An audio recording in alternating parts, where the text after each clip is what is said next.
ایران کے ایک بہت بڑے خطیب تھے, آیت اللہ لیول کے تھے, اتنا بڑا خطیب تھا کہ جب مراجع کے یہاں مجالس ہوتی تھی تو خطاب کے لیے انہیں بلایا جاتا تھا. مرجع تقلید نیچے بیٹھتے تھے اور وہ ممبر پہ جا کے خطاب کرتے تھے.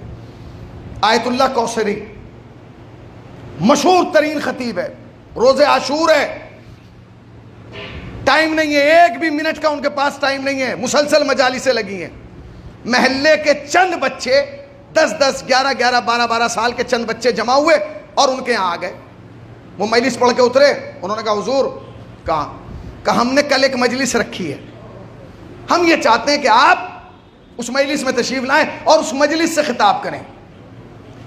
اب بلانے والے بچے ہیں اور جسے بلا رہے ہیں وہ ایران کا سب سے بڑا خطیب ہے, اس کا معیار ہے. تو انہوں نے کہا کہ دیکھو میرے پاس کل ٹائم نہیں ہے, بالکل ٹائم نہیں ہے, کیونکہ کل مجھے کئی مجلسیں پڑھنا ہے, تم پھر بعد میں رکھ لینا. انہوں نے کہا نہیں مجلس ہے. جب انہوں نے زیادہ منع کیا تو اس میں سے ایک بچہ رونے لگا. جب وہ رونے لگا تو انہوں نے کہا اس کا دل رکھنے کے لیے کہ کوئی بات نہیں بیٹا میں آ جاؤں گا مگر زیادہ ٹائم نہیں دوں گا, بس 5 یا 10 منٹ. اس نے کہا کہ ٹھیک ہے. وقت مقررہ پہ جہاں ٹائم دیا گیا تھا آیت اللہ کوثری وہاں پہنچ گئے. اب جو دیکھا تو بچوں نے ایک چھوٹی سی چادر بچھائی ہے اور اس پہ چند بچے بیٹھے ہوئے.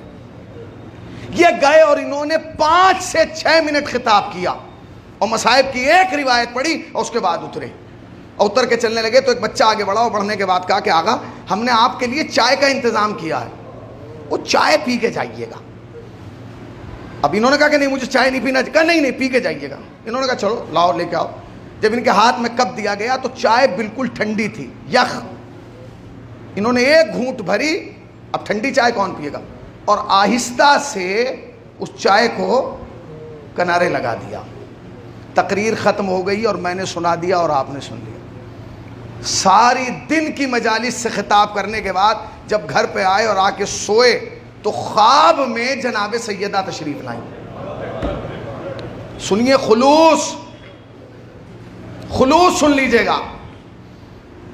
جناب سیدہ تشریف لائیں اور جب جناب سیدہ تشریف لائیں تو ایک جملہ کہا, کہتے ہیں کہ کوثری تو نے مجھے پہچانا میں کون ہوں؟ کہا نہیں میں نے تو نہیں پہچانا.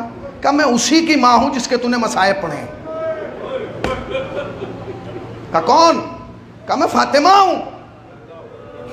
جانتے ہو تم نے کل کتنی مجلسیں پڑھی ہیں؟ کہا بی بی 7-8 مجلسیں پڑھی ہیں, 7-8 مجالس سے خطاب کیا. کہ تجھے معلوم ہے کہ اس میں سے میں نے کون سی قبول کی ہے؟ دیکھیں میں نے آج کچھ نہیں پڑھا صرف اس لیے تاکہ آپ کے جذبات آمادہ ہو جائیں. میں چاہتا ہوں کہ یہ مجالس جو چلیں گی یہ خلوص کی بنیاد پہ چلیں. تم جانتے ہو میں نے 10 مجالس میں سے, تو انہوں نے کہا کہ بی بی وہ مجلس جو فلاں مرجع کے یہاں میں نے پڑھی تھی؟ کہا نہیں.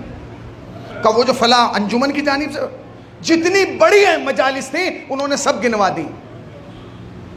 جناب سیدہ نے کہا نہیں میں نے تیری کل کی مجلس میں صرف ایک مجلس قبول کی.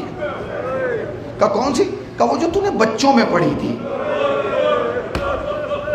اب اگلا جملہ سن لیجئے گا, شاید یہی مجلس کا آخری جملہ بن جائے. سن لیجئے گا راجو بھائی, ایک جملہ ہے, مولائی بھائی بس ایک جملہ, تڑپ جائیے گا, کیفیت محسوس کیجئے گا. کہتا بی بی آپ نے وہ قبول کر لی؟ کہنے کہ ہاں قبول کر لی مگر ایک شکایت ہے. کہا کیا شکایت ہے؟ کہا تو نے وہ چائے کیوں نہیں پی؟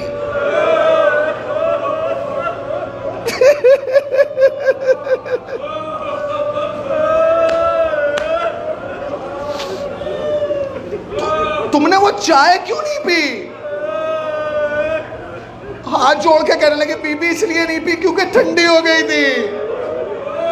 بس سیدہ نے جو جملہ کہا وہ عجیب کہا, کہتے ہیں کوثری تجھے نہیں پتا وہ چائے میں نے اپنے ہاتھوں سے بنائی تھی.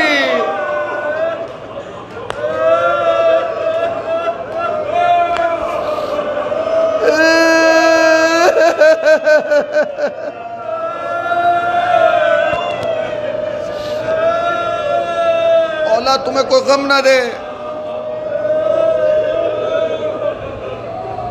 سوائے غم